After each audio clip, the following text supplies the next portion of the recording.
Alright, here, so I got the stock monkey bike. Right, looking at the monkey bike. Stock monkey bike rear shock and the Ohlins rear shock. So I'm gonna weigh the difference and see which one is. Well, I'm gonna weigh them and see what the difference is. Just by hand. Or the Ohlins is lighter. Just feel it by hand, because you know the Ohlins, all this stuff right here, this is all aluminum, whereas this factory, this stuff right here is all steel. So definitely a difference in weight. Other thing you notice here, yeah, this shock right here is linear. It's a linear shock, whereas the Ohlins, looking at it, it looks like it's a, let's see, it looks like it is a dual rate. So it's a dual rate, not a progressive. So that's linear. This is dual rate. How you could tell a dual rate shock versus a progressive shock is if you look at the spacing here on the shock. On a dual rate, there's a more open end and there's a tighter end. The spacing on the open end is pretty much even with each other, and the spacing on the tighter end is even with each other. So that's how you know it's a dual rate. Whereas a progressive shock will be on this end, the coiling would be more open, more bigger, and as it gets to the end, it gets tighter and tighter and tighter. So this right here is a dual rate. Alright, so I'm gonna weigh them and see how much they weigh. So I'm using a arc tool, bicycle pump, bicycle scale weight thingamabob. So let's see, let's set this up here. I'll zero it out. You can see it. So that's zero it out right there, right? Zero it out. Let's do the stock one first. Oops. Oh, let's keep it balanced in the middle. Okay. So it weighs 2 pounds 14 ounces. So 2 pounds 14 ounces. Let me take it off, put it back on. I always do that just because I want to make sure that you know, because things are never really balanced or consistent. So 14, or excuse me, 215. Last time was 214. That's 215. One more time. Oops. You know what? I think the balance is off. I think the number is off because the balance of the shock is off. And on this thing right here, when it's like all tilting one side of this, it seems to be a little bit heavier. Let me try to make it so that way it's like right in the middle here. Still kind of okay. Oh, nope. Okay. Oh, 3 pounds. So average on that one is 215. Okay, let's do the Ohlins now. So Ohlins is Ohlins is heavier. 306. 3 pounds 6 ounces. Oh, that's interesting. It doesn't feel heavier, it feels lighter. 3 pounds 6 ounces. And one last time. 3 pounds 5 ounces. So that's very interesting.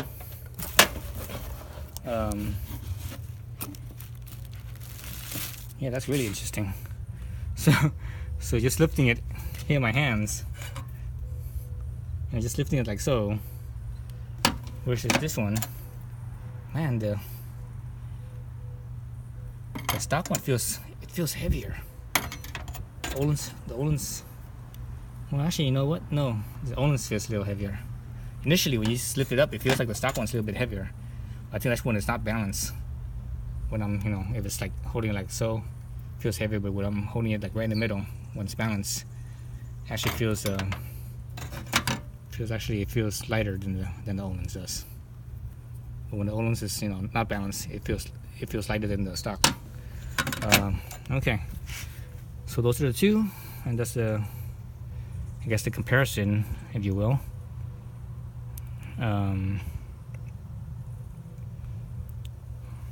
Let's see, how should I compare? I think the eye to eye is on the Ohlins might be a little bit longer. just like a tad bit, like within. Well, you know what? Maybe not. I'm just kind of eyeballing it here. I'm lining them up, eyeballing them. Maybe not. So I mentioned the difference in spring rate. Excuse me, the different type of spring rate. But on here, I have on the Ohlins, I have the shorter, or excuse me, the softer spring rate. So you look at the numbers here versus the other extra pair of springs that they give you. And at least I got anyways. If I look at here, these springs, the extra pair is actually a little thicker. Just eyeballing it, I can see that they're just a tiny bit thicker than the one on here. So these ones are, the number is so there's the numbers right there. You can see the numbers for both of them, right? So the yeah, so those are the spring rates, or the part number. And you know, part number also tells you spring rate. So the first number is actually I believe it's the part number, is 6360. Same with this one, 6360. But on this one here, the lighter one is a -01. On the heavier one is -02. And I'm not sure what this other number is. This other number might be the spring rate number, but I'm not sure. But anyways, there is a difference between the two. I might do a quick measurement between these ones. Yeah, you know what? I will do a quick measurement. I need to grab my calipers. Hang on for one moment. Let me grab my calipers real quick.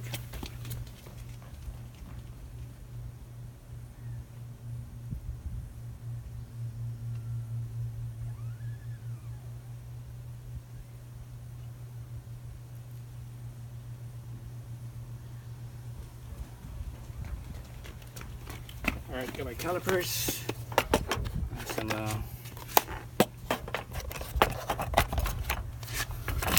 I have some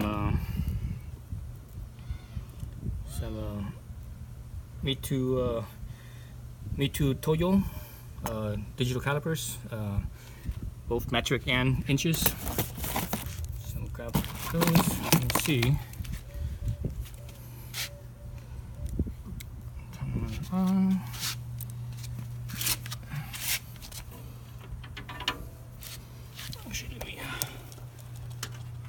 Move these around a little bit so we get some space here. That should be good right there. Okay, dust this off of here. Make sure the caliper jaws are clean, so there's no dust. So when you close them up and zero, they should be 0. Okay, oops. Alright, so 0 millimeters right there. So let's measure it in millimeters. Let's do it at the end here. The end here is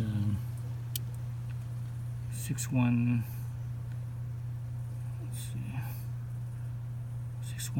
Is the smallest I could find. 6.14. That's the end. Let's do the middle. 6.1. That's the smallest. So it's pretty much more or less uniform. That difference is probably the there might be more of a difference in the powder coating than there is in the actual steel itself. All right, so let's do the bigger Ohlins. The end. 661 was the smallest. In the middle, 659 was the smallest. 5.5 the smallest. Let's do it with the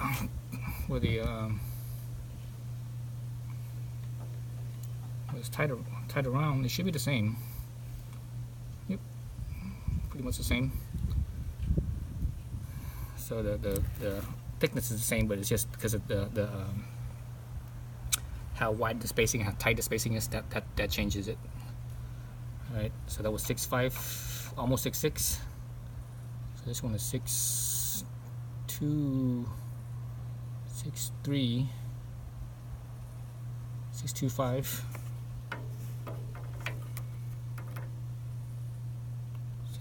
623.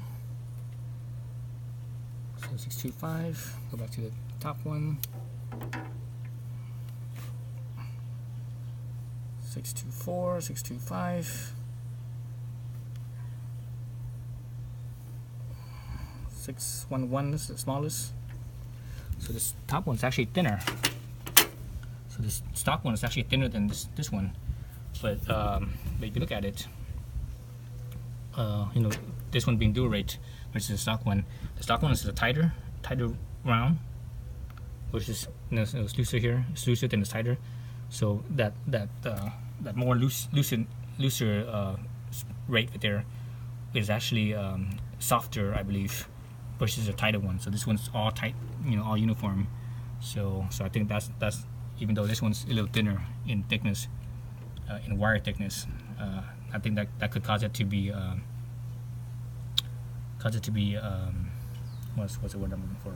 To be firmer in the spring rate than this one is. So that's, you know, that's my guesstimate. What I should have done was I should have done a sag with my weight. You sit on it and see how much the suspension sags down versus before and after. But it's kind of too late now. I already put the other one. I already took this one off to put the other one on. Yeah, that's all right.